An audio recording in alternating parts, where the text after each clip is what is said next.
उस रात के बाद से कुछ भी नॉर्मल नहीं रहा, या शायद मैं ही नॉर्मल नहीं रहा। मैं अपने कमरे में जाता हूँ। मेरा कमरे में सब कुछ वही था, सिर्फ वहाँ एक चीज़ बदला था, मैं। फिर मैं अपना हाथ गलती से अपने स्टडी टेबल पे रखता हूँ। वो स्टडी टेबल वहीं पे टूट जाता है। मैं थोड़ा घबरा जाता हूँ। मैं फिर लड़खड़ाते हुए अपने दरवाजे से टकराता हूँ और वो दरवाज़ा भी वहाँ टूट जाता है। फिर मेरी धड़कन और तेज़ होती है। मैं धीरे धीरे अपनी बैल्कनी की तरफ बढ़ता हूँ और वहाँ से नीचे ज़मीन पे कूद जाता हूँ। मैं वहाँ पे सीधा लैंड किया, बिना किसी चोट के, बिना किसी दर्द के। ऐसा लग रहा था कि मैं एक नॉर्मल इंसान नहीं हूँ। मैं एक नॉर्मल इंसान से कुछ अलग हूँ, कुछ ऐसा जो मुझे भी पता ना हो। अगली सुबह न्यूज़ चैनल्स में सारी जगह पे छाया हुआ था, दादर के एक ब्रिज कोलैप्स में एक अनजान आदमी ने अननेचुरल पावर से लोगों को बचाया। वहाँ पे लोग आई विटनेस बन रहे थे और ये सारे न्यूज़ चैनल चिल्ला चिल्ला के कह रहे थे। और तब मैं अपनी बिल्डिंग के बाहर देखता हूँ, एक ब्लैक एक्सयूवी शांति से खड़ी हुई है, जैसे किसी का इंतज़ार कर रही हो। और मैं तब समझ गया था कि कोई मुझे ढूंढ रहा है और मैं किसी का टारगेट हूँ। अब स्कूल का टाइम हो चुका था। मैं स्कूल में पूरा नॉर्मल दिखने की कोशिश कर रहा था। मेरी आंखों में तब भी थकावट दिख रही थी, जैसे कि मैं पूरी रात सोया ना हूँ। ये मुझे देख के साफ पता चल रहा था। तभी एक लड़की आती है, सोया खान। हम अच्छे दोस्त हैं। उसने तुरंत नोटिस कर लिया। हम जब कैंटीन में साथ बैठ के टिफ़िन कर रहे थे, तब उसने मुझसे पूछ ही लिया। तुम्हें देखकर ये लगता है कि तुम रात भर सोए नहीं। फिर मैंने कहा, मैं नहीं सोया हूँ।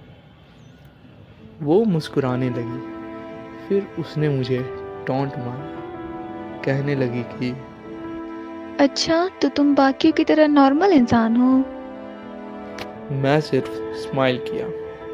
हम 7th स्टैंडर्ड से दोस्त थे। एक बार तो मुझे कुछ सीनियर्स ने परेशान किया। फिर अचानक से जोया आ गई वहाँ पे मुझे बचाने के लिए।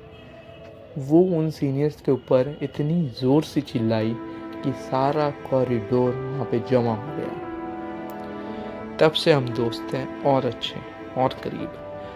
लेकिन वो अभी भी कुछ नहीं जानती थी। एक राज, एक ऐसा राज मैं उससे छुपा रहा था जो पूरे शहर को तबाह कर सकता है। स्कूल खत्म होता है, मैं स्कूल से निकल जाता हूँ।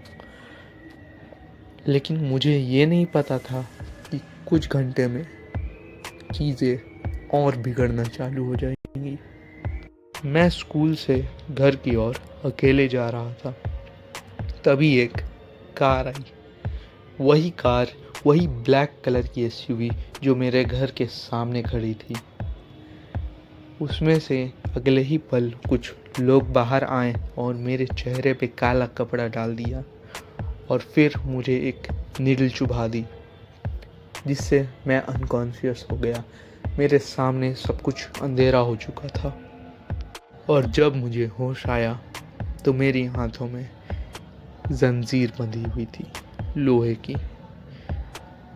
देखने में ये जगह एक फैसिलिटी लग रही थी, एक ऐसी जगह जहाँ साउंड प्रूफ वॉल्स हैं, साफ ज़मीन है और एक ऐसी शांति जो चिल्लाने से ज़्यादा डरावनी हो। फिर मेरे सामने एक आदमी आके खड़ा होता है। इत्तेफाक से मैं इसे जानता हूँ, कर्नल राघव भोसले। इनकी आंखों में सिर्फ डिसिप्लिन था, जैसे इन्हें पता हो कि दूसरों को कैसे कंट्रोल किया जाए। फिर वो मुझसे कहते हैं, स्ट्रेंथ तुम्हारे खून में थी अर्जुन, सो रही थी जब तक ब्रिज ने उसे जगा नहीं दिया।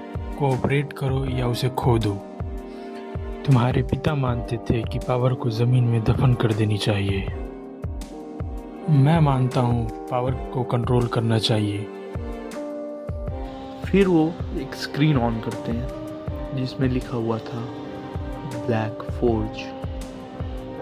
ये एक एबेंडन मिलिट्री एक्सपेरिमेंट था इनहेंस्ड सोल्जर बनाने के लिए, जिसमें तुम्हारे फादर वॉलंटियर बने थे।